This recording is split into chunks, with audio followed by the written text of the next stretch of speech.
सत श्री अकाल। न्यूज़ 18 पंजाब हरियाणा हिमाचल देख रहे सारे दर्शकों का स्वागत। मैं हां अमृतवर दी। कल जो कुछ भी दिल्ली दे विच होया, कल दिन भर दे हंगामे तो बाद फिलहाल हालात काबू दे विच ने। दिल्ली दे विच जेकर हुण दी गल कीती जावे तां जो हालात ने वो काबू दे विच ने। लाल किले ते भारी पुलिस फोर्स तैनात कर दी गई है। पूरी दिल्ली च सुरक्षा व्यवस्था वधा दी गई है। नीम फौजी दस्तियां दी 15 कंपनियां तैनात ने। दस दईए कि कल दी हिंसा च 86 पुलिस मुलाजम 20 जख्मी होए ने ते हिंसा दे मामले च हुण तक 13 FIR दर्ज कीतियां गईयां ने, जिन्हां दी गिनती हौली हौली वध भी सकती है, क्योंकि पुलिस कह रही है कि जिस तरीके दे नाल हुड़दंग मचाया गया है तो जाहिर जी गल है कि असीं जिवें जिवें मामले दे विच अगे तफ्तीश करांगे तो उस हिसाब दे नाल वध मामले दर्ज भी कीते जाणगे। तां कल जिस तरह दी भी तस्वीरां सामने आईयां वो परेशान कर देण वालियां सी।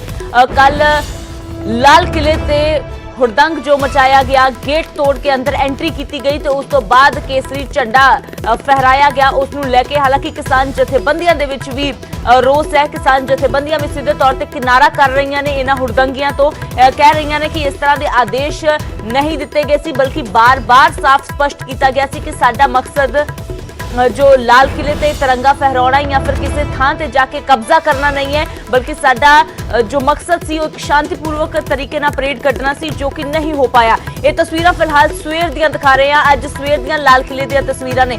दूसरी तस्वीर जो है वो कल दी है। कल जिस तरीके दे नाल हंगामा होया, हिंसा हुई, उस तो बाद माहौल काफी तनावपूर्ण हो गया सी। दिल्ली के अंदर जिस तरीके नाल रिंग रोड ते जाके ITO दे विच जाके हंगामाकारियां ने हंगामा किया, उस तो बाद किते ना किते किसान अंदोलन के उपर सवाल उठ रहे सी। हालांकि किसान जथेबंदियां दे वल्लों सीधे तौर पर साफ कर दिता गया सी कि साडी इस दे विच कोई शमूलियत नहीं है ते ना ही असीं इस तरह के कोई आदेश दिते सी। फिलहाल स्थिति काबू दे विच है। भारी पुलिस फोर्स सुरक्षा बल तैनात किए गए ने लाल किले दे विच। ਤਾਂ ਪਹਿਲਾਂ ही कल दिल्ली ਦੇ ਵਿੱਚ इंटरनेट सेवावां ठप कर ਦਿੱਤੀਆਂ ਗਈਆਂ ਸੀ। उस तो बाद अपील की गई कि आपो अपने स्थान पर वापस चले जान, जिथों आए ने। कोई Tikri border, Ghazipur border, Singhu border, जिथों भी आया है उत्थे वापस चला जाए तो शांति बनाई रखे। तो फिलहाल की तस्वीर दिखा रहे हैं कि हालात काबू दे विच ने।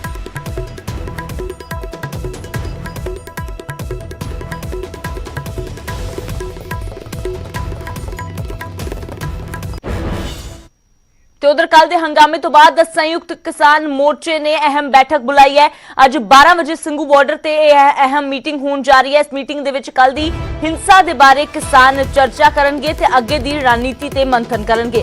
कल दी हिंसा तो किसानां ने हालांकि सीधे तौर पर किनारा कर लिया सी। किसानां ने सीधे तौर पर कहा सी कि ये जो हुड़दंग मचाया गया है उस दे बारे ना तो असीं कोई आदेश दिता सी ते ना ही असीं इस दी कोई हिमायत करते हैं। बहुत मंदभागा इसनूं करारिया सी। किसानां ने निंदा की सीधे तौर पे। किसानों ने कहा कि इस पूरे मामले नूं लैके असीं बार बार पिछले दिन तो महीने तो स्टेजां तो अनाउंस कर रहे हैं कि साडा जो मकसद है एक शांतिपूर्वक तरीके दे नाल परेड करना है। उस परेड दे विच सिलसिलेवार तरीके दे नाल ट्रैक्टर एक तो बाद एक रूट ते जाणगे, कोई अपने रूट तो परे नहीं होवेगा। झाकियां बकायदा बनाईयां गईयां सी जिस दे विच किसानी दी तस्वीर दिखाई जानी सी, पर वो झाकियां कल किते नजर नहीं आईयां क्योंकि उस भीड़ दे विच उस हुड़दंग दे विच वो झाकियां पिछे ही रह गईयां। तां किसान जथेबंदियां दे वल्लों अज मंथन भी किया जाएगा कि हुण अगे किस तरीके दे नाल दोबारा चीज़ां नूं ट्रैक ते लैके आंदा जावे, क्योंकि जो शांतिपूर्वक तरीके दे नाल अंदोलन चलदा आ रहा सी उस दे विच किते ना किते कल सवाल खड़े होए ने। किसान जथेबंदियां भी इस घटना नूं मंदभागा कह रही ने, पर फिलहाल अगे की रणनीति किस तरीके नाल बनाई जानी है, क्योंकि परेड रद्द कर दी गई है। हुण अगे किसान जथेबंदियां दे वल्लों की कोई वड्डा ऐलान किया जाता है या किस तरह की स्ट्रैटेजी बनाई जाती है, रणनीति बनाई जाती है, देखना काफी अहम होगा। पंकज कपाही साडे सहयोगी ज्यादा जानकारी लिए जुड़े ने। तो पंकज, जाहिर जी गल है कि जो शांतिपूर्वक अंदोलन हुण तक चलदा आ रहा सी वो कल किते ना किते ट्रैक तो थोड़ा परे तो होया है, ये किसान जथेबंदियां भी मानदियां ने। फिलहाल दोबारा लीह ते लैके आउण दे लई किस तरह की रणनीति बनाई जा रही है, की कुछ जानकारी मीटिंग नूं लैके? देखो अमृत, 12 बजे अज मीटिंग जी है वो किसान जथेबंदियां की होनी है। पहला पंजाब किसान जथेबंदियां बैठणगियां और उस तो बाद संयुक्त किसान मोर्चे की मीटिंग होएगी। और इल्जाम जिहड़े ने वो दीप सिद्धू होरां ते लग रहे ने किसान जथेबंदियां दे वल्लों, और ये कहा जा रहा है कि दीप सिद्धू ने सारी मूवमेंट जी खराब की। दूजे पासे दीप सिद्धू होरां ने भी किसान जथेबंदियां के उत्ते इल्जाम लगाए ने कि उन्होंने लोगों की सेंटीमेंट नहीं समझे और उन्होंने मीटिंग जी नहीं की, और इस वजह करके ये सारा कुछ होया। अजिहे दूजे पासे दिल्ली पुलिस काफी अलर्ट नजर आ रही है। ਕੇਂਦਰ ਸਰਕਾਰ ਨੇ ਵੀ ਹੁਣ ਪੈਰਾਮਿਲਟਰੀ ਫੋਰਸਿਸ ਜਿਹੜੀ ਉਹ ਵਧਾ ਦਿੱਤੀ ਹੈ, ਕਿਉਂਕਿ ਕੱਲ ਜਿਸ ਤਰੀਕੇ ਨਾਲ ਲਾਲ ਕਿਲੇ 'ਚ ਜੋ ਕੁਝ ਹੋਇਆ ਉਸ ਨੂੰ ਲੈ ਕੇ ਸਵਾਲ ਜ਼ਰੂਰ ਕਿਸਾਨ ਜਥੇਬੰਦੀਆਂ ਦੀ ਭੂਮਿਕਾ ਨੂੰ ਲੈ ਕੇ ਖੜੇ ਹੋ ਰਹੇ ਨੇ ਔਰ ਕਿਸਾਨ ਜਥੇਬੰਦੀਆਂ ਦੇ ਆਗੂਆਂ ਦੇ ਉੱਤੇ ਸਵਾਲ ਜਿਹੜੇ ਨੇ ਉਹ ਚੁੱਕੇ ਜਾ ਰਹੇ ਨੇ ਔਰ ਇਸੇ ਵਜ੍ਹਾ ਕਰਕੇ ਅੱਜ 12 ਵਜੇ ਮੀਟਿੰਗ ਹੋਏਗੀ ਔਰ ਦੂਜੇ ਪਾਸੇ FIR ਵੀ ਦਿੱਲੀ ਦੇ ਵਿੱਚ ਜਿਹੜੀਆਂ ਨੇ 13 FIR ਅਜੇ ਤੱਕ ਦਰਜ ਹੋ ਚੁੱਕੀਆਂ ਨੇ। 35 ਤੋਂ ਜ਼ਿਆਦਾ ਮਾਮਲੇ ਜਿਹੜੇ ਨੇ ਉਹ ਦਰਜ ਹੋ ਚੁੱਕੇ ਨੇ, ਵੱਖ-ਵੱਖ ਧਾਰਾਵਾਂ ਦੇ ਅਧੀਨ ਜਿਹੜੀ FIR ਦਰਜ ਹੋਈਆਂ ਨੇ ਔਰ ਦੂਜੇ ਪਾਸੇ ਸਪੈਸ਼ਲ ਟਾਸਕ SIT ਵੱਲੋਂ ਵੀ ਜਿਹੜਾ ਵਾ ਇਸ ਪੂਰੇ ਮਾਮਲੇ ਨੂੰ ਹੁਣ ਨਜਿੱਠਣ ਦੇ ਲਈ ਜਿਹੜੀ ਇੱਕ SIT ਦਾ ਗਠਨ ਕੀਤਾ ਗਿਆ ਵਾ ਔਰ ਉਹ ਬਕਾਇਦਾ ਤੌਰ ਤੇ ਸੈਂਟਰ ਦਿੱਲੀ ਦੇ ਵਿੱਚ ਜੋ ਹਿੰਸਾ ਹੋਈ ਉਸ ਦੇ ਵਿੱਚ ਗੈਂਗਸਟਰ ਐਕਟਿਵਿਸਟ ਲੱਖਾ ਸਿਧਾਣਾ ਦੀ ਜਾਂਚ ਵੀ ਜਿਹੜੀ ਹੈ ਉਹ ਕੀਤੀ ਜਾਏਗੀ। ਬਿਲਕੁਲ ਪੰਕਜ, ਤਾਂ ਸਿੱਧੇ ਤੌਰ ਤੇ ਲੱਖਾ ਸਿਧਾਣਾ ਤੇ ਦੀਪ ਸਿੱਧੂ ਦੇ ਭਾਸ਼ਣਾਂ ਦੇ ਉੱਪਰ ਇਤਰਾਜ਼ ਹੈ ਕਿ ਇਹਨਾਂ ਦੇ ਵੱਲੋਂ ਯੂਥ ਨੂੰ ਭੜਕਾਇਆ ਗਿਆ ਹੈ, ਪਰ ਪੰਕਜ ਟਾਈਮਿੰਗ ਤੇ ਸਵੇਰ ਤੋਂ ਹੀ ਸਵਾਲ ਉੱਠਣੇ ਸ਼ੁਰੂ ਹੋ ਗਏ ਸੀ ਕਿਉਂਕਿ ਸਿੱਧੇ ਤੌਰ ਤੇ ਕਲੀਅਰ ਸੀ ਕਿ ਰਾਜਪਥ ਦੀ ਪਰੇਡ ਖਤਮ ਹੋਵੇਗੀ, ਉਸ ਤੋਂ ਬਾਅਦ ਕਿਸਾਨਾਂ ਦੀ ਪਰੇਡ ਸ਼ੁਰੂ ਹੋਵੇਗੀ, ਪਰ ਸਵੇਰੇ ਅਸੀਂ 8 ਵਜੇ ਦੇਖਿਆ ਸਿੰਘੂ ਬਾਰਡਰ ਤੋਂ ਤਸਵੀਰਾਂ ਟਿਕਰੀ ਬਾਰਡਰ ਤੋਂ ਸਾਹਮਣੇ ਆ ਗਈਆਂ ਸੀ ਕਿ ਮਾਰਚ ਨਿਕਲਣਾ ਸ਼ੁਰੂ ਹੋ ਗਿਆ ਹੈ। ਬਿਲਕੁਲ ਟਾਈਮਿੰਗ ਜਿਹੜੀ ਹੈ ਉਹ 11:30 ਵਜੇ ਦੀ ਸਿਰਫ ਕਿਸਾਨ ਮੋਰਚੇ ਵੱਲੋਂ ਰੱਖੀ ਗਈ ਸੀਗੀ, ਲੇਕਿਨ ਅਸੀਂ 8 ਵਜੇ ਹੀ ਦੇਖਿਆ ਕਿ ਪਹਿਲਾ ਬੈਰੀਕੇਡ ਜਿਹੜਾ ਵਾ ਉਹ ਸਿੰਘੂ ਬਾਰਡਰ ਦੇ ਉੱਤੇ ਤੋੜ ਦਿੱਤਾ ਗਿਆ ਔਰ ਪੰਦੇਰ ਹੋਰਾਂ ਦੀ ਅਗਵਾਈ ਦੇ ਵਿੱਚ, ਪੰਨੂ ਹੋਰਾਂ ਦੀ ਅਗਵਾਈ ਦੇ ਵਿੱਚ ਇਹ ਬੈਰੀਕੇਡ ਤੋੜਿਆ ਗਿਆ ਔਰ ਜੋ ਕਿਹਾ ਗਿਆ ਸੀਗਾ ਕਿ ਕਰਨਾਲ ਬਾਈਪਾਸ ਤੋਂ ਗਾਂਧੀ ਨਗਰ ਜਿਹੜਾ ਟਰਾਂਸਪੋਰਟ ਨਗਰ ਹੈ ਉਧਰਲੇ ਪਾਸੇ ਮੁੜਨਾ ਹੈ, ਲੇਕਿਨ ਕੋਈ ਵੀ ਟਰਾਲੀ ਉਧਰ ਨਹੀਂ ਗਈ ਔਰ ਬੈਰੀਕੇਡਿੰਗ ਤੋੜਦੇ ਹੋਏ ITO ਦੇ ਕੋਲ ਪਹੁੰਚੀ ਔਰ ਉੱਥੇ ਜੋ ਹੰਗਾਮਾ ਹੋਇਆ, ਉੱਥੇ ਜਿਸ ਤਰੀਕੇ ਦੇ ਨਾਲ ਦਿੱਲੀ ਪੁਲਿਸ ਨਾਲ ਝੜਪ ਹੋਈ ਉਹ ਹਰ ਕਿਸੇ ਨੇ ਦੇਖਿਆ ਔਰ ਉਸ ਤੋਂ ਬਾਅਦ ਜੋ ਲਾਲ ਕਿਲੇ ਦੇ ਉੱਤੇ ਹੋਇਆ ਉਸ ਨੂੰ ਲੈ ਕੇ ਹੁਣ FIR ਵੀ ਦਰਜ ਹੋ ਰਹੀਆਂ ਨੇ ਔਰ ਖਾਸ ਤੌਰ ਤੇ ਲੱਖਾ ਸਿਧਾਣਾ ਔਰ ਦੀਪ ਸਿੱਧੂ ਦੇ ਉੱਤੇ ਜਿਹੜੀ ਆ ਨਜ਼ਰ ਰੱਖੀ ਹੋਈ ਹੈ, ਕਿਉਂਕਿ ਲੱਖੇ ਦੇ ਉੱਤੇ ਪੰਜਾਬ ਦੇ ਵਿੱਚ ਵੀ ਦਰਜਨ ਤੋਂ ਜ਼ਿਆਦਾ ਜਿਹੜੇ ਨੇ ਮਾਮਲੇ ਦਰਜ ਨੇ। ਅਜਿਹੇ ਚ ਲੱਖੇ ਨੇ 2 ਦਿਨ ਪਹਿਲਾਂ ਜੋ ਹੈ ਸਟੇਜ ਦੇ ਉੱਤੇ ਚੜ੍ਹ ਕੇ ਜਿਸ ਤਰੀਕੇ ਦੇ ਨਾਲ ਗੱਲਬਾਤ ਕੀਤੀ, ਇਹ ਕਿਹਾ ਜਾ ਰਿਹਾ ਜਥੇਬੰਦੀਆਂ ਵੱਲੋਂ ਕਿ ਭੜਕਾਉਣ ਦਾ ਕੰਮ ਜਿਹੜਾ ਵਾ ਉਹ ਲੱਖਾ ਸਿਧਾਣਾ ਔਰ ਦੀਪ ਸਿੱਧੂ ਹੋਰਾਂ ਨੇ ਕੀਤਾ ਔਰ ਇਸੇ ਵਜ੍ਹਾ ਕਰਕੇ ਹੁਣ 12 ਵਜੇ ਜਦੋਂ ਮੀਟਿੰਗ ਹੋਏਗੀ ਕਿਸਾਨ ਜਥੇਬੰਦੀਆਂ ਦੀ ਤਾਂ ਉੱਥੇ ਰਣਨੀਤੀ ਘੜੀ ਜਾਏਗੀ ਕਿ ਅੱਗੇ ਅੰਦੋਲਨ ਕਿਵੇਂ ਚੱਲਣਾ ਹੈ, ਕਿਉਂਕਿ ਬਹੁਤ ਸਾਰੇ ਕਿਸਾਨਾਂ ਦੇ ਨਾਲ ਸਾਡੀ ਵੀ ਗੱਲਬਾਤ ਹੋਈ, ਉਹ ਵਾਪਸ ਪਰਤਣ ਦੀ ਤਿਆਰੀ ਜਿਹੜੀ ਹੈ ਉਹ ਕਰ ਰਹੇ ਨੇ ਔਰ ਦੂਜੇ ਪਾਸੇ ਜਿਸ ਤਰੀਕੇ ਨਾਲ ਪੈਰਾਮਿਲਟਰੀ ਫੋਰਸ ਵੀ ਜਿਹੜੀ ਹੈ ਉਹ ਵੱਖ-ਵੱਖ ਬਾਰਡਰਾਂ ਦੇ ਉੱਤੇ ਦਿੱਲੀ ਦੇ ਜੋ ਨਾਲ ਲੱਗਦੇ ਨੇ ਉੱਥੇ ਵਧਾ ਦਿੱਤੀ ਗਈ। ਬਿਲਕੁਲ ਪੰਕਜ, ਤਾਂ ਕੋਈ ਵੱਡਾ ਫੈਸਲਾ ਵੀ ਲਿਆ ਜਾ ਸਕਦਾ ਹੈ, ਲਗਾਤਾਰ ਨਜ਼ਰ ਬਣੀ ਹੋਈ ਹੈ। ਸ਼ੁਕਰੀਆ ਫਿਲਹਾਲ ਇਸ तमाम ਜਾਣਕਾਰੀ ਦੇ ਲਈ। ਤਾਂ 12 ਵਜੇ ਸਿੰਘੂ ਬਾਰਡਰ ਤੇ ਕਿਸਾਨ ਜਥੇਬੰਦੀਆਂ ਦੀ ਬੈਠਕ ਹੋਣ ਜਾ ਰਹੀ ਹੈ। ਪਹਿਲਾਂ ਪੰਜਾਬ ਦੀਆਂ ਜਥੇਬੰਦੀਆਂ ਮੀਟਿੰਗ ਕਰਨਗੀਆਂ ਤੇ ਉਸ ਤੋਂ ਬਾਅਦ ਸੰਯੁਕਤ ਕਿਸਾਨ ਮੋਰਚਾ ਦੀ ਮੀਟਿੰਗ ਹੋਵੇਗੀ। ਕੱਲ ਦੇ ਹਾਲਾਤਾਂ ਨੂੰ ਲੈ ਕੇ, ਕੱਲ ਜੋ ਕੁਝ ਵੀ ਹੋਇਆ ਉਸ ਤੋਂ ਬਾਅਦ ਅੱਗੇ ਦੀ ਰਣਨੀਤੀ ਹੁਣ ਕਿਸਾਨਾਂ ਦੇ ਵੱਲੋਂ ਕੀ ਬਣਾਈ ਜਾਣੀ ਹੈ। ਦੀਪ ਸਿੱਧੂ ਤੇ ਲੱਖਾ ਸਿਧਾਣਾ ਨੂੰ ਲੈ ਕੇ ਵੀ ਕੋਈ ਵੱਡਾ ਫੈਸਲਾ ਜਥੇਬੰਦੀਆਂ ਦੇ ਵੱਲੋਂ ਲਿਆ ਜਾ ਸਕਦਾ ਹੈ।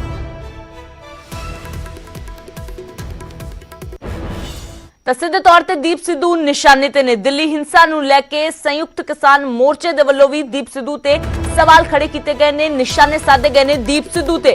ਕਿਸਾਨ ਆਗੂ ਰਜਿੰਦਰਦੀਪ ਸਿੰਘ ਵਾਲਾ ਦਾ ਸਿੱਧੇ ਤੌਰ ਤੇ ਬਿਆਨ ਕਿ ਸਖਤ ਸੁਰੱਖਿਆ 'ਚ ਦੀਪ ਸਿੱਧੂ ਕਿਵੇਂ ਲਾਲ ਕਿਲੇ ਤੇ ਪਹੁੰਚਿਆ, ਇਹ ਵੱਡਾ ਸਵਾਲ ਹੈ। ਦੀਪ ਸਿੱਧੂ ਨੇ ਉਹੀ ਕੀਤਾ ਜੋ ਸਰਕਾਰ ਚਾਹੁੰਦੀ ਸੀ। ਕਿਸਾਨ ਆਗੂ ਗੁਰਨਾਮ ਚਡੂਣੀ ਨੇ ਵੀ ਹਮਲਾ ਬੋਲਿਆ ਹੈ ਕਿ ਲਾਲ ਕਿਲੇ ਤੇ ਜੋ ਕੁਝ ਹੋਇਆ ਉਸ ਦੇ ਲਈ ਸਿੱਧੇ ਤੌਰ ਤੇ ਦੀਪ ਸਿੱਧੂ ਜ਼ਿੰਮੇਵਾਰ ਹੈ। ਦੀਪ ਸਿੱਧੂ ਹੀ ਕਿਸਾਨਾਂ ਨੂੰ ਲਾਲ ਕਿਲੇ ਤੇ ਲੈ ਕੇ ਗਿਆ, ਸਾਡਾ ਲਾਲ ਕਿਲੇ ਤੇ ਜਾਣ ਦਾ ਕੋਈ ਪ੍ਰੋਗਰਾਮ ਨਹੀਂ ਸੀ। ਦੀਪ ਸਿੱਧੂ ਸਰਕਾਰ ਦਾ ਏਜੰਟ ਹੈ, ਇਹ ਗੁਰਨਾਮ ਚਡੂਣੀ ਦੇ ਵੱਲੋਂ ਕਿਹਾ ਗਿਆ ਹੈ। ਤਾਂ ਦੱਸ ਦਈਏ ਕਿ ਜੋ ਸਭ ਤੋਂ ਪਹਿਲਾਂ ਜਿਹੜਾ ਕਾਫਿਲਾ ਪਹੁੰਚਿਆ ਸੀ ਨੌਜਵਾਨਾਂ ਦਾ, ਜਿਸ ਦੇ ਵੱਲੋਂ ਝੰਡਾ ਜੋ ਲਹਿਰਾਇਆ ਗਿਆ ਉਸ ਦੇ ਵਿੱਚ ਸ਼ਾਮਿਲ ਜਾਂ ਕਹਿ ਲੋ ਕਿ ਅਗਵਾਈ ਕਿਤੇ ਨਾ ਕਿਤੇ ਦੀਪ ਸਿੱਧੂ ਵੱਲੋਂ ਕੀਤੀ ਜਾ ਰਹੀ ਸੀ। ਦੀਪ ਸਿੱਧੂ ਦੇ ਵੱਲੋਂ ਬਕਾਇਦਾ ਉੱਥੇ ਇੱਕ ਵੀਡੀਓ ਵੀ ਬਣਾਈ ਗਈ ਹੈ, ਲਾਈਵ ਵੀਡੀਓ ਸ਼ੇਅਰ ਕੀਤੀ ਗਈ ਹੈ ਝੰਡਾ ਲਹਿਰਾਉਣ ਦੀ ਗੱਲ ਜਿਸ ਦੇ ਵਿੱਚ ਕੀਤੀ ਗਈ ਹੈ। ਤਾਂ ਦੀਪ ਸਿੱਧੂ ਉੱਥੇ ਨਜ਼ਰ ਆ ਰਿਹਾ ਸੀ, ਜਿਸ ਤੋਂ ਬਾਅਦ ਹੁਣ ਹਰ ਕਿਸੇ ਦੇ ਸਿਆਸਤਦਾਨਾਂ ਤੋਂ ਲੈ ਕੇ ਕਿਸਾਨ ਆਗੂਆਂ ਦੇ ਨਿਸ਼ਾਨੇ ਤੇ ਦੀਪ ਸਿੱਧੂ ਹੈ। ਸਿੱਧੇ ਤੌਰ ਤੇ ਸਾਰੇ ਕਹਿ ਰਹੇ ਨੇ ਕਿ ਇਹ ਜੋ ਹਿੰਸਾ ਭੜਕਾਈ ਗਈ ਹੈ, ਜੋ ਨੌਜਵਾਨਾਂ ਨੂੰ ਉਕਸਾਇਆ ਗਿਆ ਹੈ, ਉਹ ਦੀਪ ਸਿੱਧੂ ਦੇ ਵੱਲੋਂ ਹੀ ਸਭ ਕੁਝ ਕੀਤਾ ਗਿਆ ਹੈ।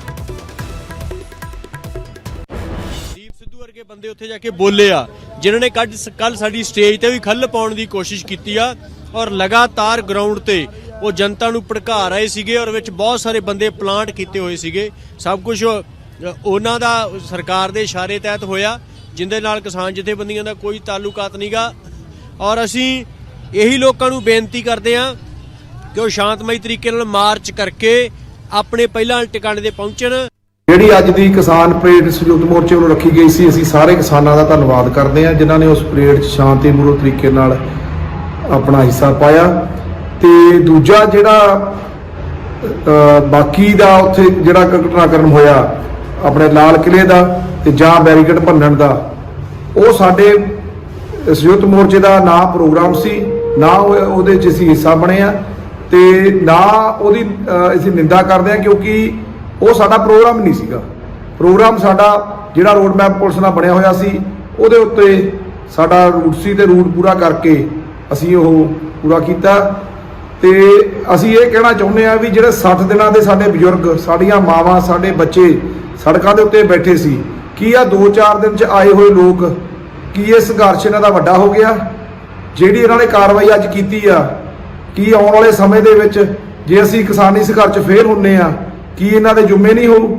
ਕੀ ਇਹਨਾਂ ਦੀ ਕੁਰਬਾਨੀ ਜ਼ਿਆਦਾ ਜਾਂ ਉਹਨਾਂ ਦੀ ਕੁਰਬਾਨੀ ਘੱਟ ਆ? ਬਜ਼ੁਰਗਾਂ ਦੀ ਜਿਹੜੀ ਇੰਨੀ ਠੰਡ ਦੇ ਵਿੱਚ ਲਗਾਤਾਰ ਸੜਕਾਂ ਦੇ ਉੱਤੇ ਬੈਠੇ ਤੇ ਇਸ ਦਿਨ ਨੂੰ ਉਡੀਕ ਰਹੇ ਆ ਵੀ ਕਦੋਂ ਕਿਸਾਨੀ ਸੰਘਰਸ਼ ਸਾਡਾ सफल होवे। जो किया है हम उसकी कड़े शब्दों में निंदा करते हैं और हमें लगता है वो सरकार का दलाल है, बहुत दिन पहले से गड़बड़ कर रहा है।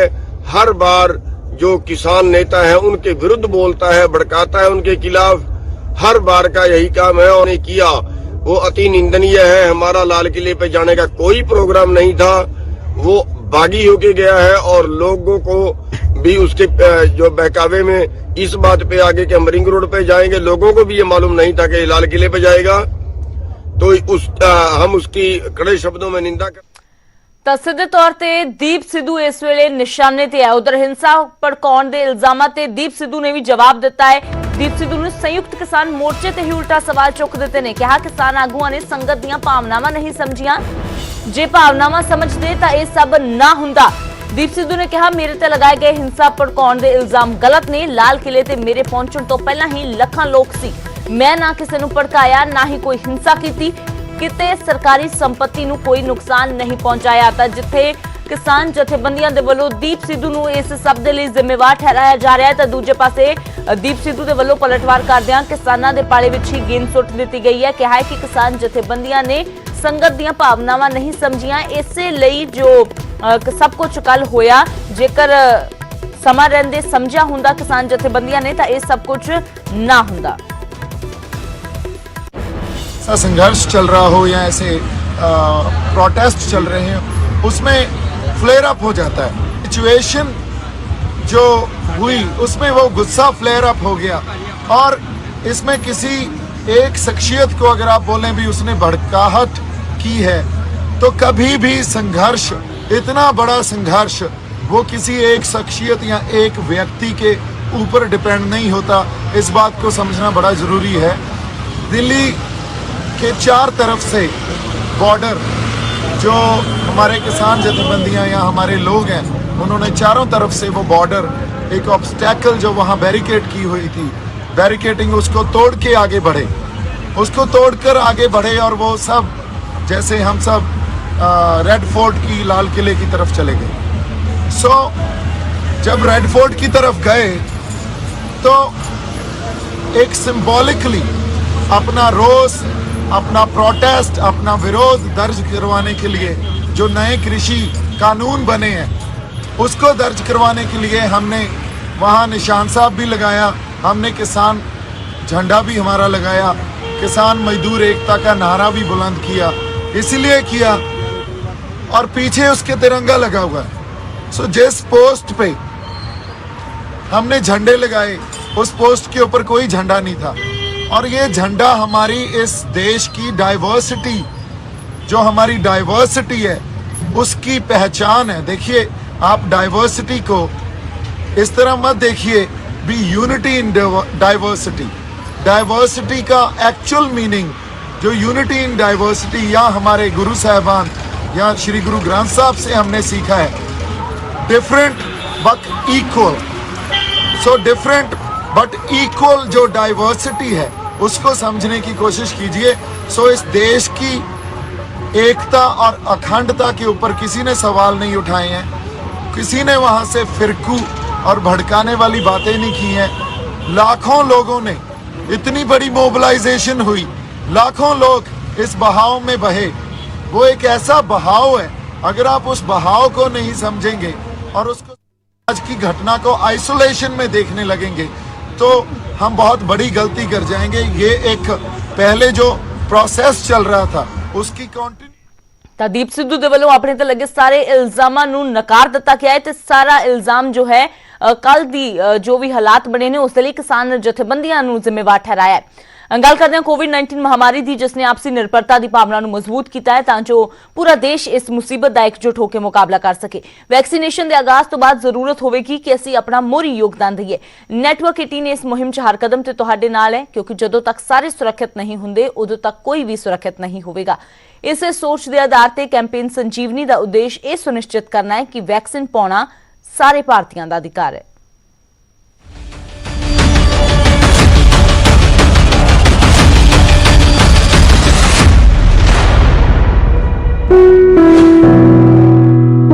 ब्रेक तो बाद एक बार फिर थोड़ा स्वागत है। कल दी जो हुड़दंग मचाया गया है उसनूं लेके दीप सिद्धू निशाने ते है ते इस सब दे विचाले लाल किले ते झंडा चढ़ाउण तो पहला दीप सिद्धू दी एक होर वीडियो सामने आई है, जिस दे विच सिद्धू लोकां नूं इकट्ठे होण दे लई कह रहा है, लोकां नूं आख रहा है कि पुलिस ने सानूं इस तरह नहीं जान देना, सानूं दबाव बनाउणा पवेगा। ते फिर जदों पिछों ट्रालियां आउंदियां ने तां दीप सिद्धू अपने लोकां दे नाल उस ते सवार हो जाता है। तो दीप सिद्धू दी एक होर वीडियो वायरल हो रही है, जिस दे विच वो लोकां नूं उकसाउंदा होया नजर आ रहा है। ਖੋਲੇ ਵੀਰੇ ਤੁਰਨਾ भाई खोलणगे उदों ही जदों अगे आपां जाके मार्च करदे होए। ਨਹੀਂ ਬਾਈ ਘੱਟੋ 100-150 ਬੰਦਾ ਤਾਂ ਲੈਣਾ 100-200 ਬੰਦੇ ਦਾ ਕਾਫਲਾ ਹੋਵੇ ਆਪਣਾ 200-400 ਬੰਦੇ ਦਾ ਕਾਫਲਾ 200-400 ਬੰਦੇ ਦਾ ਕਾਫਲਾ ਲਈਏ ਅੱਗੇ ਆਉਣ ਆਪਣੇ ਲੋਕ ने दबाव तो बिना नहीं खोलना। आवे पै गया भी दबाव पैण दो 2 मिनट तक ਅਸੀਂ ਆਪਣੇ ਜਨਤਾ ਆ ਰਹੀ ਹੈ ਉਹਦੀ ਹੁਣ ਰੈਲੀਆਂ ਆ ਗਈਆਂ ਉਹ ਆ ਰਹੀਆਂ ਤੂੰ ਉੱਤੇ ਜਾਊਗਾ ਆਉਣ ਤੋਂ ਫਿਰ ਲਾਓ ਸਾਰਿਆਂ ਨੂੰ ਨਾਲ। ਸਾਰੇ ਇੱਕ ਜਗ੍ਹਾ ਬੈਠੋ ਜੀ, ਉਹ ਤੋਂ ਬਾਅਦ ਟਰੱਕ ਚਲਾਉਂਦੇ ਆ।